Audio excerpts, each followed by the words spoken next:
आज देश 75वां गणतंत्र दिवस मना रहा है। इस मौके पर पूरा देश आज़ादी को याद कर रहा है और जो संविधान लागू हुआ था हमारे देश का, उसको लेकर के जश्न का माहौल है। लोग इस मौके पर आज़ादी के मतवालों को याद कर रहे हैं, जिनकी वजह से हमने ये आज़ादी हासिल की। उसके बाद हमें एक बेहतरीन संविधान मिला, उसको लोग याद कर रहे हैं। इसको लेकर आपने देखा एक भव्य आयोजन इंडिया गेट पर हर साल की तरह इस बार भी किया गया और हमारी जो मिलिट्री है या और जो विंग हैं फौज के, उन तमाम विंग्स ने अपने अपने जो कर्तव्य हैं वो दिखाए और ये बताने की कोशिश की, दुनिया को ये दिखाने की कोशिश की कि हम एक मजबूत फोर्स हैं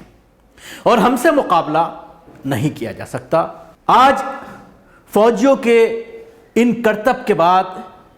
इस डिस्प्ले के बाद जो इंडिया गेट पर किया जाता है, हमारा पूरा असलहा, जो चीज़ें नई हमारी आर्मी में आई हैं वो दिखाए जाते हैं, ताकि दुनिया को ये दिखाया जा सके कि हम एक बड़ी ताकत हैं और हमसे कोई भी उलझने की कोशिश ना करे। ऐसे में चाहे वो गणतंत्र दिवस हो या स्वतंत्र दिवस हो, देश का झंडा को सलामी दी जाती है और जगह जगह पर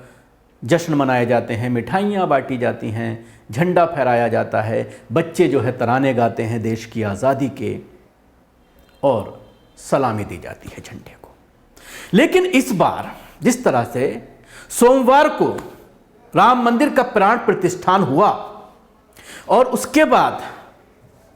जगह जगह सिर्फ भगवा ही झंडा नजर आया, ऐसे में चाहे आप कॉलोनियों की बात करें या सड़कों की बात करें, तो कहीं पर भी उस तरह का जश्न नजर नहीं आया, उस तरह के तिरंगे नजर नहीं आए जो आज से 74 साल पहले तक नजर आए हर साल। और ये बदलाव काफ़ी गौर से अगर इसको देखा जाए, अभी मैं जब ऑफिस आ रहा था सुबह दफ्तर, तो उस वक्त मैंने देखा कि तमाम वो गाड़ियां जिन्होंने सोमवार के दिन राम मंदिर का प्राण प्रतिष्ठा की वजह से अपनी गाड़ियों पर भगवा झंडे लगाए थे, उन्होंने ना तो भगवा झंडे हटा करके तिरंगा झंडा लगाया और ना ही अगर भगवा भी लगा रहने देते तो दूसरा झंडा भारत का तिरंगा जो है वो लहराया जाता, तो कहीं ना कहीं गर्व से जो है छाती जो है वो चौड़ी होती। लेकिन मैं ये दिखाने की, ये बताने की कोशिश कर रहा हूं कि लगातार जिस तरह से मुसलमानों के ऊपर ये सवाल किया जाता है मुसलमानों से, और उनके ऊपर ये आरोप लगाए जाते हैं कि इन्हें देश से मोहब्बत नहीं है, और बार बार जिस तरह से पाकिस्तान जाने की बात कही जाती है कि तुमको पाकिस्तान दे दिया, पाकिस्तान जाओ, तो ऐसी कुछ तस्वीरें मैं आपको दिखाना चाहूंगा कि किस तरह से आज भी देश के मुख्तलिफ इलाकों में, मुस्लिम महलों में, मदारिस में ख़ास तौर से किस तरह से गणतंत्र दिवस मनाया गया। और न सिर्फ मदारिस और स्कूल, जो मुस्लिम स्कूल्स हैं या मुस्लिम कॉलोनियां हैं, उसमें गणतंत्र दिवस का जश्न मनाया गया, बल्कि मसाजिद की मीनारों पर भी कुछ लोग तिरंगा लहराते हुए नजर आए। कुछ वीडियो हैं, कुछ विजुअल्स हैं जिनको मैं दिखाना चाहूँगा, जिससे आप ये देख सकते हैं कि किस तरह से जो मुसलमानों के ऊपर जो आरोप लगाया जाता है, देश से मोहब्बत साबित करने की बात कही जाती है और बार बार ये सवाल किया जाता है कि देश बड़ा या धर्म। जहाँ तक सवाल है धर्म का, धर्म जाहिर सी बात है, धर्म इंसान को इंसान बनाता है, लेकिन देश से मोहब्बत वो भी एक ईमानी फ़र्ज़ है और किसी मुसलमान के ऊपर यह सवाल नहीं किया जा सकता कि वो देश से मोहब्बत नहीं करता। यही वजह है कि जब आज़ादी की लड़ाई लड़ी गई तो उसमें बड़ी संख्या न सिर्फ उसमें शामिल होने वालों की थी, बल्कि शहीद होने वालों की संख्या और दूसरे धर्म के लोगों से बहुत ज़्यादा थी।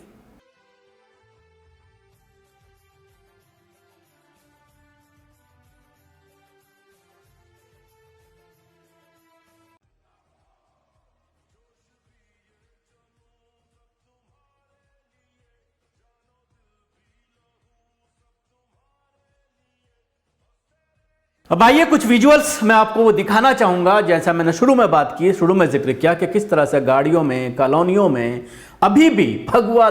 झंडे जो है वो लहरा रहे हैं। और इसके साथ ही आपने देखा सोमवार के बाद से लगातार भगवा झंडे लेकर के, भगवा कपड़े पहने हुए, भगवा गमछे डाले हुए बाइकों पर किस तरह से आतंक मचाया गया। लेकिन रैलियां निकाली गईं, उसमें जिस तरह से मुस्लिम महलों में जाकर के आपने देखा मुंबई में जो हालात पैदा हुए, और उसके बाद किस तरह से मुसलमानों के घरों पर, मुसलमानों की दुकानों पर बिल्डोजर चलाए गए। साफ वीडियो हैं, सारी वीडियो साफ नज़र आ रही हैं। लेकिन अब बार बार सोशल मीडिया पर यह सवाल खड़ा हो रहा है कि अब ये आतंक का पर्याय बन चुका है भगवा कलर, और अब इनको खुली छूट दे दी गई है। ऐसे ही कुछ मामले सामने आए हैं जिसमें आप देख सकते हैं कि जय श्री राम का नारा लगा करके एक इमाम की पिटाई की जा रही है, और ज़बरदस्त उनकी पिटाई की गई सिर्फ इसलिए कि उनसे जय श्री राम कहलवाना चाहते थे। और थाने के बाहर भी हंगामा हुआ, और उसके बाद उल्टा इमाम साहब के खिलाफ एफआईआर दर्ज की गई। जिन लोगों ने खुलेआम उनको पीटा, यहाँ तक कि उनके खून निकल आया, उनके खिलाफ कोई एफआईआर नहीं की गई। तो आप फिर अंदाज़ा लगाइए कि जब संविधान, तमाम रखवाले कानून के, जिनकी जिम्मेदारी ये बनती है कि वो जब कहीं पर कोई क्राइम होता है तो उसको कानून के हिसाब से उसको दर्ज करें, अगर दोनों तरफ से कोई कंप्लेंट की जाती है तो उसकी एफआईआर हो और उसके बाद विवेचना हो निष्पक्ष, और मामला फिर न्यायालय के सुपुर्द किया जाए। लेकिन जब एफआईआर ही दर्ज नहीं होगी मजलूम की, जिसके ऊपर जुल्म हुआ है, तो फिर इंसाफ कहाँ से मिलेगा। इसके साथ ही गाड़ियों पर जो झंडे आप देख सकते हैं किस तरह से लगाए गए। हालांकि जाहिर सी बात है आप भगवा झंडा लगा रहे हैं, लेकिन साथ साथ आज देश का झंडा भी लगना चाहिए था, तिरंगा भी लगना चाहिए था।